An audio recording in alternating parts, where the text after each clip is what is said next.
प्रश्न है, पढ़ाते समय सामान्य कक्षा में अध्यापक का सर्वाधिक ध्यान किस मनोवैज्ञानिक के तथ्य पर होना चाहिए? करेक्ट आंसर हो जाएगा वैयक्तिक विभिन्नता पर। अगला प्रश्न पूछा गया था, यदि कक्षा में पढ़ाते समय आपको महसूस होता है कि अचानक सभी बच्चे पढ़ने में रुचि नहीं ले रहे हैं तो आप क्या करेंगे? करेक्ट आंसर हो जाएगा कारण जानने का प्रयास करेंगे। अगला प्रश्न पूछा गया था, किसने बहुबुद्धि सिद्धांत का प्रतिपादन किया था?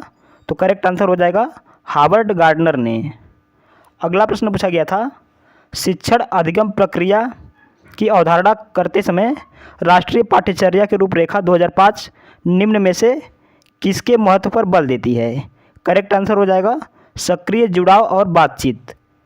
अगला प्रश्न पूछा गया था, राष्ट्रीय शिक्षा नीति 2020 किस पर बल देती है?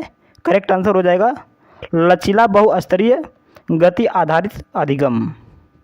अगला प्रश्न पूछा गया था, राष्ट्रीय शिक्षा नीति 2020 के अनुसार मूल्यांकन का उद्देश्य किसकी जानकारी देता है? करेक्ट आंसर हो जाएगा विद्यार्थी को कक्षा में व कक्षा के बाहर कैसे सहायता दी जा सकती है। अगला है, एक बच्ची फुटबॉल खेलना सीखने से पहले कूदना व छलांगे मारना सीखती है। यह विकास के किस सिद्धांत को प्रदर्शित करता है? करेक्ट आंसर हो जाएगा समीप दूराभिमुखी। अगला प्रश्न पूछा गया था, एक शिक्षिका अपने विद्यार्थियों में बोध कौशल को सुसाध्य करना चाहती है। इस उद्देश्य के लिए उसे निम्नलिखित में से किससे बचना चाहिए? करेक्ट आंसर हो जाएगा संदर्भहीनता। अगला प्रश्न पूछा गया था, भाषा अर्जन एवं भाषा विकास के लिए सर्वाधिक संवेदनशील अवधि कौन सी है? करेक्ट आंसर हो जाएगा प्रारंभिक बाल्यावस्था। अगला प्रश्न पूछा गया था, कक्षा में परिचर्चा के दौरान एक शिक्षक प्रायः लड़कियों की तुलना में लड़कों पर अधिक ध्यान देता है। यह किसका उदाहरण है? करेक्ट आंसर हो जाएगा जेंडर पक्षपात का।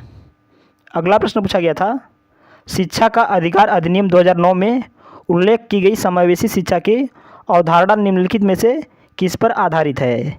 करेक्ट आंसर हो जाएगा मुख्यतः व्यावसायिक शिक्षा उपलब्ध करा करके अशक्त बच्चों को मुख्य धारा में शामिल करना। अगला प्रश्न पूछा गया था, कोहलबर्ग के अनुसार सही और गलत प्रश्न के बारे में निर्णय लेने में शामिल चिंतन प्रक्रिया को कहा जाता है। करेक्ट आंसर हो जाएगा नैतिक तर्कड़ा। अगला प्रश्न पूछा गया था, यदि आपकी कक्षा में कोई बच्चा अधिगम अक्षम हो तो आप क्या करेंगे? करेक्ट आंसर हो जाएगा उसकी अक्षमता किस प्रकार की है यह जानकर उसको सिखाने का प्रयास करेंगे। अगला प्रश्न पूछा गया था, बच्चे फिल्मों में दिखाए गए हिंसात्मक व्यवहार को सीख सकते हैं। यह निष्कर्ष निम्नलिखित में से किस मनोवैज्ञानिक द्वारा किए गए कार्य पर आधारित हो सकता है? करेक्ट आंसर हो जाएगा अल्बर्ट बंडूरा। अगला प्रश्न है, जीन पियाजे के अनुसार कितने वर्ष की आयु तक के बच्चों में संज्ञानात्मक परिपक्वता का अभाव पाया जाता है? करेक्ट आंसर हो जाएगा 6 वर्ष। अगला है, लेव वाइगोत्स्की के अनुसार संज्ञानात्मक विकास का मूल कारण है। करेक्ट आंसर हो जाएगा सामाजिक अन्योन्य क्रिया। अगला प्रश्न पूछा गया था, बच्चों के बौद्धिक विकास की 4 विशिष्ट अवस्थाओं की पहचान की गई।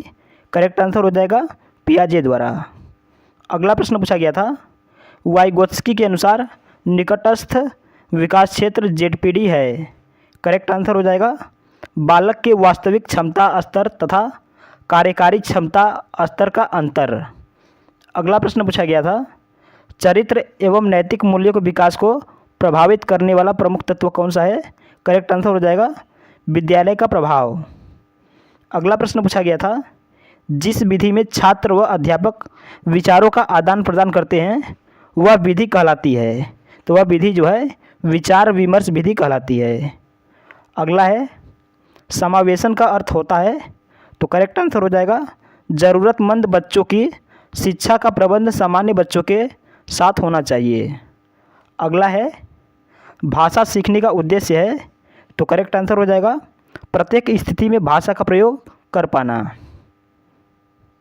अगला है, बच्चे दुनिया के बारे में अपनी समझ का सृजन करते हैं। इसका श्रेय किसे जाता है? तो इसका श्रेय जो है जीन पियाजे को जाता है। तो जीन पियाजे आपका करेक्ट आंसर हो जाएगा। अगला है आकलन मूल्यांकन की है, करेक्ट आंसर हो जाएगा संक्षिप्त प्रक्रिया है। अगला है विद्यालय आधारित मूल्यांकन होता है, तो विद्यालय आधारित मूल्यांकन जो है बहुआयामी होता है। अगला है प्रतिभाशाली बालक की विशेषता है, तो प्रतिभाशाली बालक की विशेषता जो है अधिक महत्वाकांक्षा, बुद्धि लब्धि इनकी 110 से अधिक होती है और इनका शब्दकोश विस्तृत शब्दकोश होता है।